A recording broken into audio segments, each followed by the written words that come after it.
حضرت مرزا بشیر الدین محمود احمد حضرت مرزا بشیر الدین محمود احمد 12 جنوری 1889 8 نومبر 1965 دوسرے خلیفہ تھے۔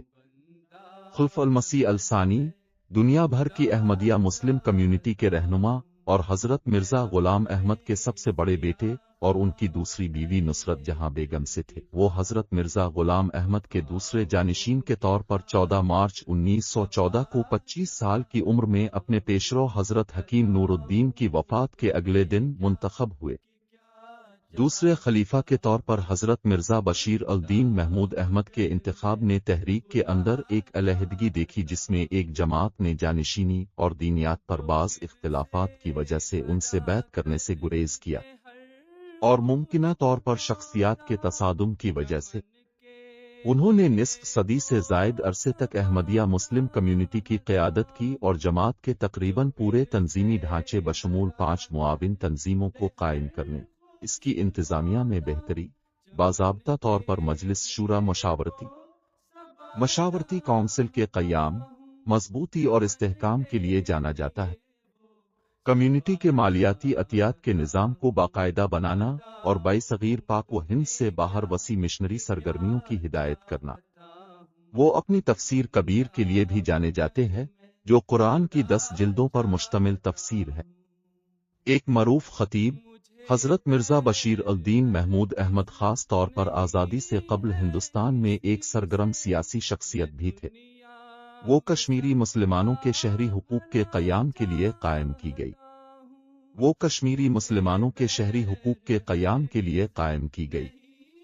آل انڈیا کشمیر کمیٹی کے بانی اراکین اور پہلے صدر بھی تھے۔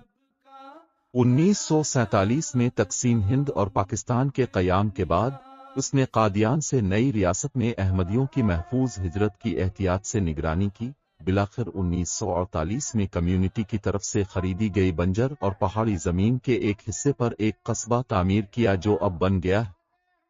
اس کا نیا ہیڈ کوارٹر اور اس کا نام ربوہ رکھا گیا۔ انوار العلوم نامی ان کی تصانیف کی 26 جلدوں کی تالیف میں 800 سے زیادہ تحریریں اور لیکچرز شامل ہیں، بہت سے ہزاروں خطبات کو چھوڑ کر۔ حضرت مرزا بشیر الدین محمود احمد کو احمدیہ مسلم کمیونٹی نے مسلح مود مسلح اور مودہ بیٹا کے طور پر جانا ہے، جس کی حضرت مرزا غلام احمد علیہ السلام نے پیشین گوئی کی تھی کہ خدا اسے عطا کرے گا۔ ابتدائی زندگی۔ حضرت مرزا بشیر الدین محمود احمد 12 جنوری 1889 کو قادیان میں حضرت مرزا غلام احمد قادیانی علیہ السلام، حضرت مرزا غلام احمد قادیانی علیہ السلام اور نصرت جہاں بیگم کے ہاں پیدا ہوئے۔ اسی سال حضرت مرزا غلام احمد نے اپنے شاگردوں سے بیعت لے کر تحریک احمدیہ قائم کی۔ دائمی بیماری کی وجہ سے حضرت مرزا بشیر الدین محمود احمد ثانوی تعلیم حاصل کرنے سے قاصر تھے۔ اپنی جوانی کے دوران وہ تشہیز الذہان کے نام سے ایک جریدہ قائم کر کے تحریک کی خدمت میں سرگرم رکن رہے اور اپنے والد کے بہت سے سفروں میں ان کے ساتھ رہے۔ 26 مئی 1908 کو حضرت مرزا غلام احمد لاہور میں انتقال کر گئے، جب حضرت مرزا بشیر الدین محمود احمد کی عمر 19 سال تھی۔ اگلے دن 27 مئی 1908 کو انہوں نے حضرت حکیم نور الدین سے بیعت کر لی، جنہیں حضرت مرزا غلام احمد کے جانشین کے لیے چنا گیا تھا۔ اپنے والد کے انتقال کے بعد حضرت مرزا بشیر الدین محمود احمد نے حضرت حکیم نور الدین کی سرپرستی میں قرآن، صحیح بخاری، مثنوی اور کچھ طب کی تعلیم جاری رکھی، جس سے ان کی گہری دوستی ہو گئی۔ حضرت حکیم نور الدین بلاخر محمود کی زندگی کے اہم اثرات میں سے ایک بن گیا۔ اس نے کمیونٹی کے لیے اور مختلف میگزینوں کے لیے مضامین بھی لکھنا شروع کیے، اور اکثر کمیونٹی کے مختلف اسکالرز کے ساتھ مذہبی بحثوں میں مشغول رہتے۔ حضرت مرزا بشیر الدین محمود احمد نے ستمبر 1912 میں مصر اور عرب کا دورہ کیا، جس کے دوران انہوں نے حج کی سعادت حاصل کی۔ جون 1913 میں قادیان واپسی پر انہوں نے الفضل کے نام سے ایک اخبار شروع کیا۔ کمیونٹی کے اندر اخبار اپنے اراکین کی اخلاقی پرورش، اسلامی تعلیم اور کمیونٹی کی تاریخ کے تحفظ کے لیے ایک گاڑی کا کام کرتا ہے۔ خلافت 13 مارچ 1914 کو خلف المسیح اول حضرت حکیم نور الدین دوپہر 2 بجے کے بعد انتقال کر گئے۔ قادیان ہندوستان میں اگلے دن حضرت حکیم مولانا نور الدین کی وصیت جو کمیونٹی کے ایک سرکردہ رکن محمد علی خان کو سونپی گئی تھی، نماز عصر کے بعد نور مسجد میں بلند آواز سے پڑھی گئی۔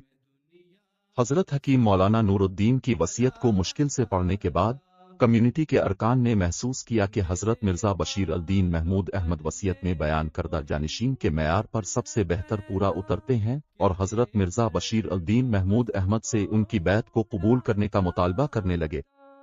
بالکل تیار نہ ہو کر وہ مولوی سید سرور شاہ کی طرف متوجہ ہوئے اور کہا کہ مولوی صاحب، یہ بوجھ مجھ پر اچانک اور غیر متوقع طور پر آ گیا ہے اور مجھے بیعت کا فارمولہ یاد بھی نہیں آ رہا۔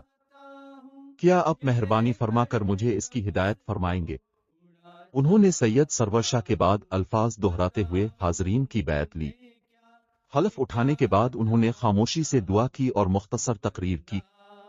حضرت مرزا بشیر الدین محمود احمد 14 مارچ 1914 کو خلیفۃ المسیح ثانی منتخب ہوئے۔ ان کی قیادت میں تبلیغی سرگرمیوں کے دائرہ کار میں مزید ترقی ہوئی اور یونیورسٹی کی سطح تک مدرسہ احمدیہ کا قیام عمل میں آیا۔ اپنے دور میں انہوں نے 46 غیر ملکی مشنز قائم کیے اور انجمن تحریک جدید کی بنیاد رکھی، جس نے مشنریوں کی تربیت کے لیے احمدیہ مسلم کمیونٹی کے اراکین سے فنڈز اکٹھے کیے اور انہیں مختلف ممالک میں تعینات کیا۔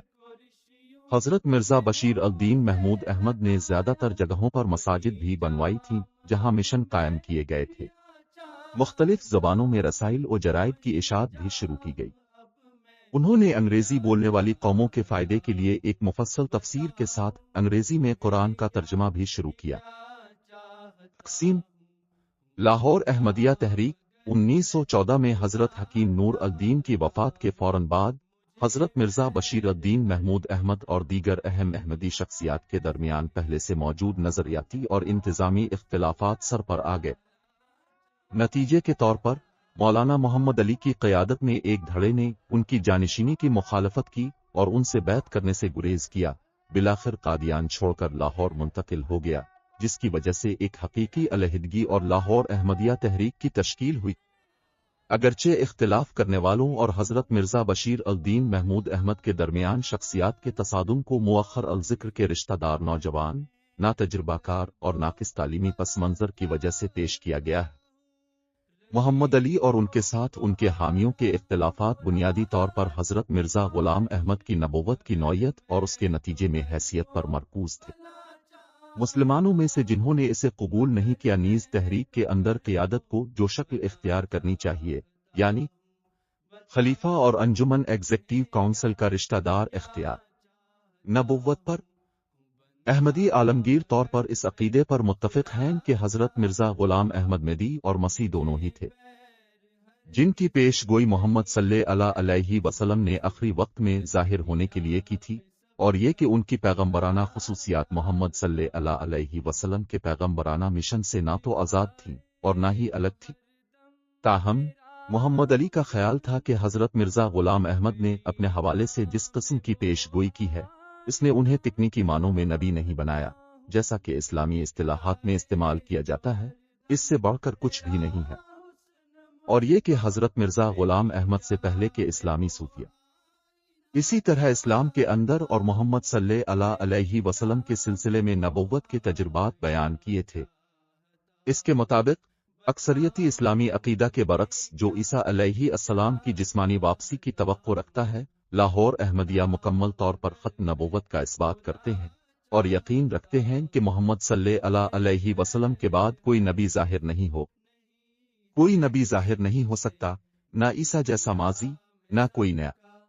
اس کے برعکس حضرت مرزا بشیر الدین محمود احمد نے موقف اختیار کیا کہ حضرت مرزا غلام احمد کا مسیحی دعویٰ اور کردار اسلام میں ان سے پہلے والے اولیاء کے دعووں سے معیار کے لحاظ سے مختلف تھا، اور یہ کہ ان کی نبوت کی حیثیت اگرچہ محمد صلی اللہ علیہ وسلم کے مکمل تابع ہے، اس کی اپنی نبوت کا محض ایک عکس ہے اور کسی چیز کی قانون سازی نہیں کرتا نیا، پھر بھی اسے تکنیکی طور پر نبی بنا دیا۔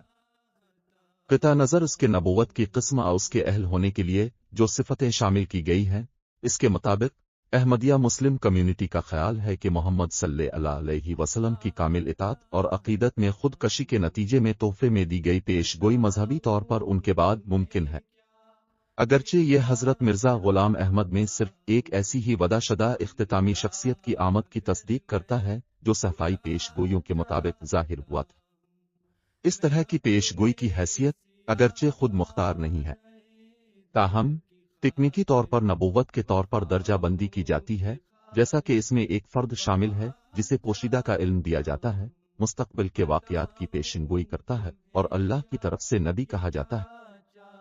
جماعت احمدیہ کی مزید معلومات حاصل کرنے کے لیے اور ویڈیو دیکھنے کے لیے چینل کو سبسکرائب ضرور کریں اور ساتھ ہی بیل آئیکن پر کلک کریں تاکہ اگلی ویڈیو کا نوٹیفیکیشن بر وقت مل سکے۔ لائک کریں اور تمام سوشل میڈیا پر شیئر کریں۔ کمنٹس میں اپنی رائے ضرور دیں بھولیں۔ شکریہ۔ حضرت مرزا بشیر الدین محمود احمد کے بارے میں مزید معلومات حاصل کرنے کے لیے چینل کو سبسکرائب ضرور کریں۔ بقیہ حصہ سننے کے لیے چینل کو سبسکرائب ضرور کریں اور ساتھ ہی بیل آئیکن پر کلک کریں تاکہ اگلی پوسٹ کا نوٹیفیکیشن بر وقت مل سکے۔ تمہیں کیا چاہتا ہوں بندہ مگر میں خدا چاہتا